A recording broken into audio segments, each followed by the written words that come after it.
पढ़ेंगे? 19। देखिए अनुच्छेद 19 में सेक्शन है अलग अलग। 19 में जो सेक्शन है वो इस प्रकार है, जैसे 19 में एक है, क्या है? 1। इसमें क्या है? इसमें है वाक्य और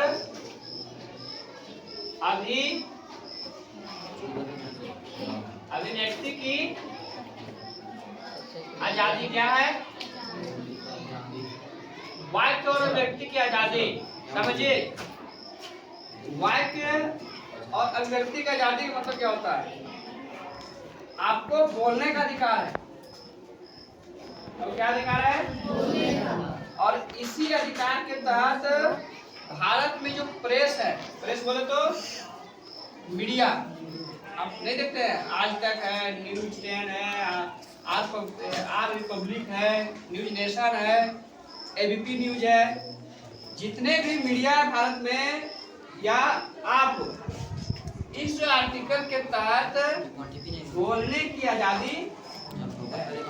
आप देखते होंगे कि मीडिया क्या करती है, जब सीएम का गाड़ी आया हो या कोई मामला हो, तो कोई ऑफर आया हो, तो मैक लेके मुंह जगह ले जाता है। हाँ सर बोलिए, ये हादसा कैसे हो गया? आप समझ रहे हैं? आप सीएम के पास जाकर मैक उसका मुंह में कभी हुरियो देता है, ऐसे देता है कि नहीं? तो एक कौन देता है आजादी आपको? ये देता है। कौन देता है? 19 आर्टिकल में जो है वाक्य और अभिव्यक्ति की आजादी, प्रेस की स्वतंत्रता और एक आम इंसान को बोलने का अधिकार देता है। आप बोल सकते हैं, आपको फुल आजादी है। आप गांव ग्रामीण में जो कभी पंचायत होता है, वहां भी आप बोल सकते हैं, भले आपका मामला सॉल्यूशन आपसे हो या ना हो, लेकिन बोल सकते हैं। कभी आपको दबा कर रखना नहीं है, कोई नहीं रख सकता आपसे। उसके बाद आता है इसमें 2। क्या आता है? 2। इसमें है संगठन। क्या है? संगठन। क्या है? संगठन। और भी कैसा संगठन? तो बिना हथियार के। क्या है? बिना हथियार के। आप किसी भी जगह पर 2, 4, 10, 20, 50, 100, 500, 150, 1000, 5,000, 10 लोग बैठ सकते हैं, किसी मुद्दे पर बात विचार कर सकते हैं, परंतु आपके पास हथियार नहीं होना चाहिए। अगर आपके पास हथियार है तो फिर ये गैर कानूनी है, ये फिर आर्टिकल आपको नहीं बचा पाएगा। ये इसका कहना है कि आप सभा संचालित कर सकते हैं, आप लोगों के बीच कोई आयोजन कर सकते हैं, वहां पर हथियार नहीं होना चाहिए। याद रखिएगा। नेक्स्ट इसमें क्या, तीसरा क्या है? तीसरा है संघ। क्या है? संघ। संघ मतलब क्या होता है जानते हैं? समूह। जैसे भारत में है कई एनजीओ है। एनजीओ जानते हैं आप लोग? जैसे पर्यावरण को साफ रखना है, इसमें बहुत लोग जुड़े हुए हैं। उसमें कुछ लोग ऐसे हैं जो इस संघ के लिए काम कर रहा है, लोगों को घर घर जानकारी दे रहा है जाकर कि पर्यावरण को किस तरह से साफ सुथरा रखना है, लोगों को जागृत कर रहा है। शिक्षा के आधार पर कई संघ बनाया गया है, घर घर जाकर लोगों को बताता है कि देखो अपने बच्चों को शिक्षा देना है, बच्चों को शिक्षा से दूर ना रखें। तो ये सब क्या होता है? एक समूह होता है। उसके बाद और संघ है भारत में, जैसे आपका आरएसएस हो जाएगा, जो राष्ट्रहित संघ है। ये राष्ट्र की एकता अखंडता को ये लोगों को ऊपर जो बताने का काम करता है कि देश को कैसे रखना है, कैसे हमें राष्ट्र की सुरक्षा करना है, ये सब संघ का काम होता है। और वो संघ आप स्थापित कर सकते हैं। अभी आप इतने लोग मिलके एक यूनियन संघ बना सकते हैं, स्टूडेंट यूनियन संघ, जिसमें आपका मांग रहेगा कि स्कूल में पंखा चाहिए, स्कूल में ये चाहिए वो चाहिए। तो आपको बनाने का अधिकार है। ये कौन देता है? 19 का थर्ड भाग। नेक्स्ट क्या है? चौथा नंबर है संचरण। क्या है? संचरण। आवागमन क्या होता है? आवागमन। देश के किसी भी हिस्से में आप जा सकते हैं, किसी भी हिस्से में कोई भी स्टेट जा सकते हैं, चाहे यूटी हो, चाहे स्टेट हो, चाहे कैपिटल हो, राज्य में किसी भी राज्य में घूम सकते हैं आप। बस वेस्ट बंगाल जाइए, हैदराबाद चले जाइए, आंध्र प्रदेश चले जाइए, महाराष्ट्र चले जाइए, गुजरात चले जाइए, पंजाब चले जाइए, कश्मीर चले जाइए, असम चले जाइए, मिजोरम चले जाइए, मेघालय, किसी भी स्टेट में आप घूम सकते हैं या जा सकते हैं। आपको इसमें कोई बाधा नहीं आने वाली है। पर क्या सभी के लिए है? कुछ तो रोक होगा। तो कौन लोग नहीं जा सकते हैं इधर उधर? पता है? टेररिस्ट। आतंकवाद को किसी भी स्टेट में आने जाने पर प्रतिबंध लगाती है। भारतीय संविधान। तो जहां पकड़ा जाएगा उसको वहीं पकड़ जाएगा। और किसको? HIV से पीड़ित व्यक्ति। HIV जानते हैं? एड्स। ये जिस भी व्यक्ति को होता है वो व्यक्ति को रोक लगाया गया है कि आप किसी भी स्टेट नहीं जा सकते, आप कहीं नहीं जा सकते, आप जहां वहीं रहिए। उसके बाद और है जिसको जाने नहीं मिलता है, वो क्या होते हैं? जो जिस्म फरोशी धंधा करते हैं, जिस्मानी धंधा करते हैं, वे लोग को भी घूमने का अलाव संविधान क्या कर दिया है? रोक लगा दिया कि आप घूम नहीं सकते हैं। तो इसमें भी रोक है कि नहीं? पर एक आम इंसान कहीं भी जा सकता है जो इस नियम को फॉलो करता है, जैसे आप और हम। उसके बाद 5 में क्या है? तो ये है व्यापार। क्या है? निवास है। क्या है? निवास। आप कहीं भी रह सकते हैं, आप कहीं भी रह सकते हैं। दूसरी बात, आप कहीं भी किसी भी राज्य में घर बना सकते हैं, जमीन खरीद कर, कोई रोकने वाला नहीं, सिवाय जम्मू कश्मीर का। जम्मू कश्मीर में आप जमीन नहीं ले सकते हैं, ऐसा नियम नहीं है। जब नियम बनेगा तो देखा जाएगा। फिलहाल अभी उसका कोई नियम नहीं है कि आप जम्मू कश्मीर में जमीन लेके घर बना सकते हैं। बाकी अदर स्टेट में आप आराम से जमीन लेके निवास स्थान रहने लायक बना सकते हैं, इसमें आपको कोई रोक नहीं। नेक्स्ट है व्यापार। क्या है? व्यापार क्या है? देश के किसी भी हिस्से में आप व्यापार कर सकते हैं। व्यापार बोले तो अपनी रोजी जिंदगी, रोजी रोटी चलाने के लिए कुछ काम। आप सुने होंगे कोई मुंबई में गाड़ी चला रहा है, आप सुने होंगे बंगाल में कोई मोती ढो रहा है, आप सुने होंगे बम्बई में गाड़ियां के साथ साथ कोई मिस्त्री है, कोई वेल्डर है, तो कोई राजमिस्त्री है, तो कोई कारपेंटर है, तो कोई इंजीनियर है, तो कोई डॉक्टर है। आप सुने होंगे कि उड़ीसा में कोई डॉक्टर है। यहीं का लोग मान के चलो, जितने राज्य में आप किसी भी राज्य में व्यापार कर सकते हैं, काम धंधा कर सकते हैं, दुकान खोल सकते हैं, इसमें आपको सरकार किसी प्रकार से रोक टोक नहीं करती है। और इसमें एक जो लास्ट है वो है संपत्ति का अधिकार, जो उसको क्या कर दिया गया? सरकार द्वारा हटा दिया गया। क्यों हटाया है? क्योंकि अब आप अपना संपत्ति को अर्जित तो कीजिएगा, पर अर्जित करने के साथ उस पर टैक्स है। आप डायरेक्ट नहीं कह सकते हैं कि मेरा संपत्ति हम सरकार को नहीं देंगे। रेलवे क्रॉस हो रहा है, मान के चलिए, मेट्रो बन रहा है, बुलेट ट्रेन पास हो रहा है, NH हाईवे पास हो रहा है, तो आपका संपत्ति है, आप देना नहीं चाहते हैं। सरकार इसीलिए इस आर्टिकल को यहाँ से क्या कर दिया गया? हटा दिया गया। चलिए, ये हो गया खत्म। किसी को दिक्कत? यहाँ बोलने का अधिकार, संगठन बिना हथियार का संगठन या सभा इसको बोल सकते हैं। संघ कोई भी समूह बना सकते हैं भारत में। किसी भी देश किसी भी राज्य में आप आ जा सकते हैं, कोई दिक्कत।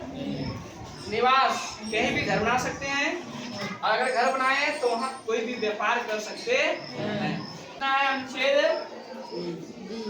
अनुच्छेद 20। ये क्या है? ये है आपराधिक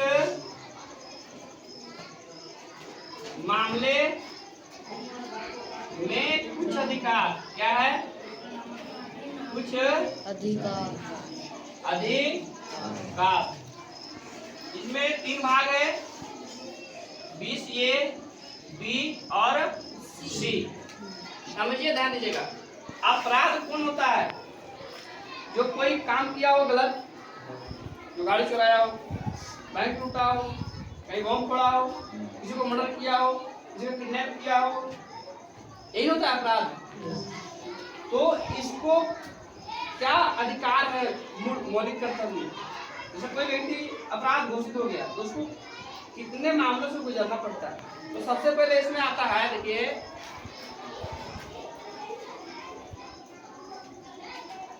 अपराधी जो है वो तब तक अपराधी नहीं होता जब तक उसको कोई सुप्रीम कोर्ट, जिला अदालत या हाई कोर्ट नहीं कहता है। अगर उसको कह दिया तब वो अपराधी होता है, जब वहाँ प्रूफ हो जाता है कि अपराधी है। तो इस समय इसका जो काम है वो क्या समझिए। जिस समय क्या है? जिस समय अपराध, उसको अपराध रहने दो, जिस समय अपराध किया रहता है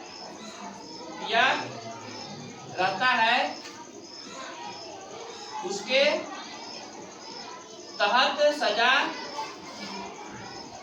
मिलेगी। समझ में आया इसको?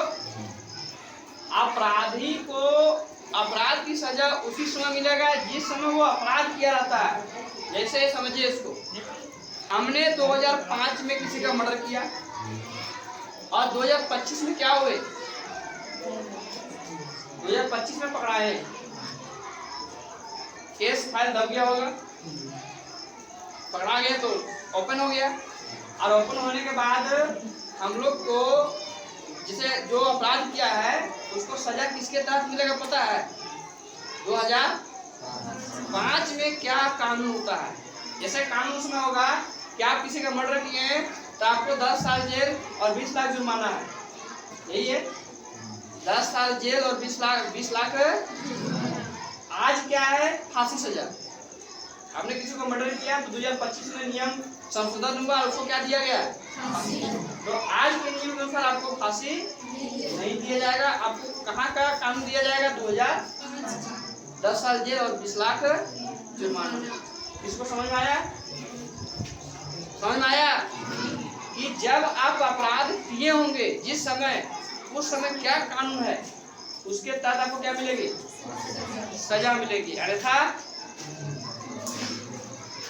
नेक्स्ट है, एक बार की अपराध पर एक ही सजा। क्या है? एक बार की अपराध पर एक ही सजा। आप एक अपराध कीजिएगा, सजा दोगुनी नहीं होगा। अगर सजा दो हो गया तो फिर कानून का उल्लंघन हो गया। जैसे आपने साइकिल चुराए हैं आप, तो उसका जुर्माना होगा कि चलो तुम साइकिल देगा तो 2000 जुर्माना देगा। क्लियर हो गया? आप किसी का कोई गाड़ी चुरा लिया तो वो यही भर देगा। ऐसा होता है क्या? ऐसा तो नहीं होता।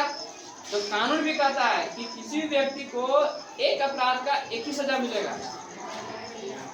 एक अपराध का एक ही सजा मिलेगा, उसको दोबारा सजा नहीं मिलेगा। हाँ, जब वो दोबारा अपराध करेगा तो फिर से दोबारा सजा मिल सकता है, परंतु किसी व्यक्ति पर एक अपराध का किसी दूसरे अपराधी का सजा आप दे नहीं सकते, ऐसा कानून करता है।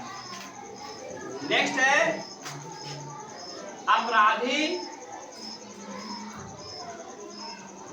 अपराधी स्वयं।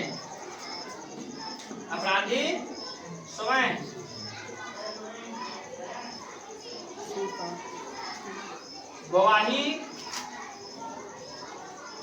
नहीं दे सकता है। जैसे आप अपराध किए तो ये प्रूफ दिलाना किसका काम होता है? दूसरा पुलिस प्रशासन का होता है। अच्छा, कोई व्यक्ति ऐसा है जो अपने से कह देगा हम फला का मर्डर किए थे, ये जज साहब हमको उम्र कर देते, हमको नहीं रहना है यहाँ क्योंकि हम मर्डर कर चुके हैं पहले से। ऐसे व्यक्ति देखें आप? नहीं।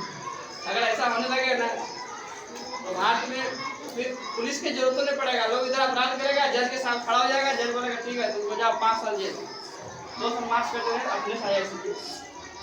लेकिन ऐसा नहीं है। दूसरा बात, पुलिस आपको जबरन बोलेगा कि आप सजा कबूल करो, आप ये काम किए हैं, आपको कबूल करना होगा। पुलिस मारेगा भी आपको, कुछ मामले में पुलिस बहुत मारती है, लेकिन आप खुद से कबूल नहीं कीजिएगा। अगर आप खुद से कबूल करते हैं तो फिर पुलिस का काम क्या हो जाएगा? आसान। खुद से कबूल कर लीजिएगा आप तो फिर अपराध क्यों किए थे? उसे कबूल कर लो, पुलिस का प्रॉब्लम ही दूर हो जाता है। पर कोई भी अपराधी को ये अधिकार है कि वो अपने से किसी भी अपराध का स्वयं गवाही नहीं देगा। इसके पीछे जांच पड़ताल जितने भी करेगा पुलिस प्रशासन करेगा, उसका काम है खोजना। आराम से तुम रहो, जब उसका सबूत आएगा, जब उसका प्रूफ आएगा उसके बाद तुमको सजा देगा। नहीं आया तो पढ़ना पड़ेगा, क्योंकि किसी व्यक्ति को बिना अपराध को आप नहीं रख सकते हैं, वो हम लोग 22 में समझेंगे। ठीक है, चलिए नेक्स्ट लो समझते हैं। आपके क्या समझते हैं? अनुच्छेद। देखो इसमें है प्राण एवं दैहिक स्वतंत्रता। प्राण एवं स्वतंत्रता, इसका समझिए क्या है। सो कोई भी व्यक्ति भारतीय संविधान आर्टिकल 21 के तहत अपने जीवन को अच्छे ढंग से जीने के लिए वो जो अधिकार मिला उसमें, जैसे एग्जांपल आप होटल गए, अच्छा खाना नहीं मिलेगा आप कंप्लेंट कर सकते हैं, गंदा पानी मिलेगा तभी कंप्लेंट कर सकते हैं, साफ पर्यावरण चाहिए आपको, पर्यावरण प्रदूषण जो कर रहे हैं उसके विरुद्ध आप जा सकते हैं। मतलब प्राण एवं दैहिक स्वतंत्रता का मतलब यही होता है कि आपके जीवन से संबंधित जो अच्छी चीजें हैं वो क्या होना चाहिए? साफ सुथरा होना चाहिए। अगर नहीं है तो आप उसको अधिकार है कि आप उसको उल्लंघन कर सकते हैं। ठीक है, कल बाकी हम लोग यहाँ से आगे